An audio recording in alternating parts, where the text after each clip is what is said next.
السلام علیکم ناظرین، ویلکم ٹو قرآنک رائٹس۔ اسلامی واقعات کی ویڈیوز دیکھنے کے لیے ہمارے چینل کو سبسکرائب کریں۔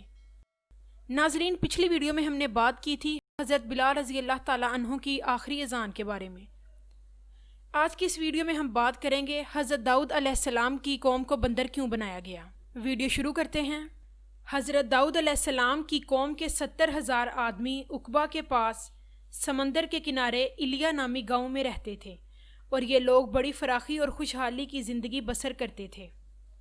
اللہ تعالیٰ نے ان لوگوں کا اس طرح سے امتحان لیا کہ ہفتے کے دن مچھلی کا شکار لوگوں پر حرام فرما دیا اور ہفتے کے باقی دنوں میں شکار حلال فرما دیا، مگر اس طرح ان لوگوں کو آزمائش میں مبتلا فرما دیا کہ ہفتے کے دن بے شمار مچھلیاں آتی تھیں اور دوسرے دنوں میں نہیں آتی تھیں۔ تو شیطان نے ان لوگوں کو یہ طریقہ بتایا کہ سمندر سے کچھ نالیاں نکال کر خشکی میں چند حوض بنا لو، اور سب ہفتے کے دن ان نالیوں کے ذریعے مچھلیاں حوض میں آ جائیں تو نالیوں کا منہ بند کر دو۔ اس دن شکار نہ کرو بلکہ دوسرے دن آسانی کے ساتھ ان مچھلیوں کو پکڑ لو۔ ان لوگوں کو یہ شیطانی خیلہ بازی پسند آ گئی، اور ان لوگوں نے یہ نہیں سوچا کہ جب مچھلیاں نالیوں اور حوضوں میں مقید ہو جائیں گی تو یہی ان کا شکار ہو گیا، تو ہفتے کے دن ہی شکار کرنا پایا جو ان کے لیے حرام تھا۔ اس موقع پر ان یہودیوں کے دو گروہ تھے۔ کچھ لوگ ایسے تھے جو شکار کے اس شیطانی خیلے سے منع کر رہے تھے اور ناراض و بیزار ہو کر شکار سے باز رہے، اور کچھ لوگ ایسے تھے جو کہ اس کام کو دل سے برا جان کر خاموش رہے اور دوسروں کو منع نہ کرتے تھے، اور منع کرنے والوں سے یہ کہتے تھے کہ تم لوگ ایسی قوم کو کیوں نصیحت کرتے ہو جنہیں اللہ ہلاک کرنے والا یا سخت سزا دینے والا ہے۔ اور کچھ لوگ ایسے تھے جو نافرمان لوگ تھے جنہیں حکم خداوندی کی اعلانیہ مخالفت کی اور شیطان کی خیلہ بازی کو مان کر ہفتے کے دن شکار کر لیا اور ان مچھلیوں کو کھا لیا۔ جب نافرمانوں نے منع کرنے کے باوجود شکار کر لیا تو منع کرنے والی جماعت نے کہا کہ اب ہم ان معصیت کاروں سے کوئی میل ملاپ نہ رکھیں گے۔ چنانچہ ان لوگوں نے گاؤں کو تقسیم کر کے درمیان میں ایک دیوار بنائی اور آمد و رفت کا ایک الگ دروازہ بھی بنا لیا۔ حضرت داؤد علیہ السلام نے غضبناک ہو کر شکار کرنے والوں پر لعنت فرما دی۔ اس کا اثر یہ ہوا کہ ایک دن خطا کاروں میں سے کوئی باہر نہ نکلا تو انہیں دیکھنے کے لیے کچھ لوگ دیوار پر چڑھ گئے، تو کیا دیکھا کہ وہ سب بندروں کی صورت میں ہو گئے ہیں۔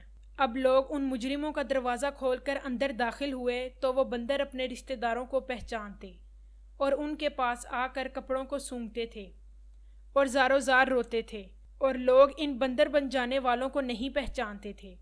بندر بننے والوں کی تعداد 12,000 تھی۔ یہ سب 3 دن تک زندہ رہے لیکن کچھ کھا پی نہ سکے، اور اسی طرح بھوکے پیاسے سب ہلاک ہو گئے۔ شکار سے منع کرنے والا گروہ ہلاکت سے سلامت رہا، اور صحیح قول یہ ہے کہ دل سے برا جان کر خاموش رہنے والوں کو بھی اللہ نے ہلاکت سے بچا لیا۔ اس واقعے کو سورۃ البقرہ میں بیان کیا گیا ہے۔ اور بے شک تمہیں معلوم ہے کہ وہ جنہوں نے ہفتے میں سرکشی کی ہے ہم نے ان سے فرمایا ہو جا بندر دھدکارے۔ یہ واقعہ سورۃ الاعراف میں کچھ اس طرح ہے۔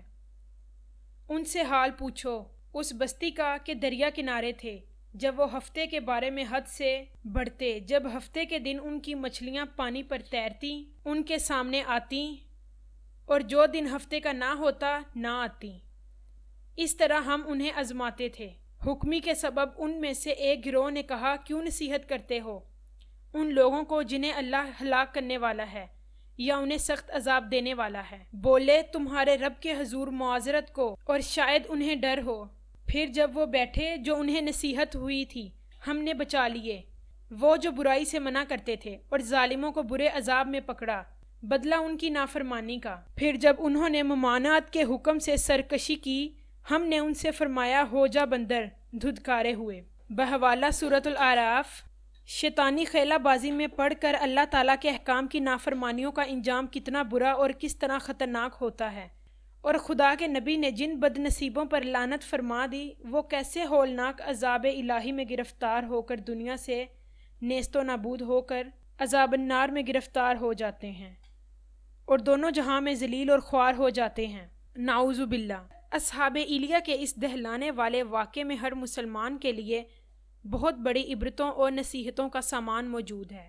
کاش اس واقعے سے مسلمانوں میں خوف خداوندی کی لہر پیدا ہو جائے اور وہ اللہ اور اس کے رسول صلی اللہ علیہ وآلہ وسلم کی نافرمانیوں کی پگڈنڈیوں میں بھٹکنے سے منہ موڑ کر صراط مستقیم کی شاہراہ پر چل پڑے اور دونوں جہانوں کی سربلندیوں سے سرفراز ہو کر اعزاز و اکرام کی سلطنت سے تاجدار بن جائیں۔ ناظرین، اسلامی واقعات ضرور شیئر کیا کریں۔ امید کرتی ہوں کہ یہ ویڈیو آپ کو پسند آئے گی۔ ویڈیو کو لائک کریں اور شیئر کریں، اور ایسی مزید ویڈیوز دیکھنے کے لیے میرے چینل کو سبسکرائب کریں۔ دعاؤں میں یاد رکھیے۔ اللہ حافظ۔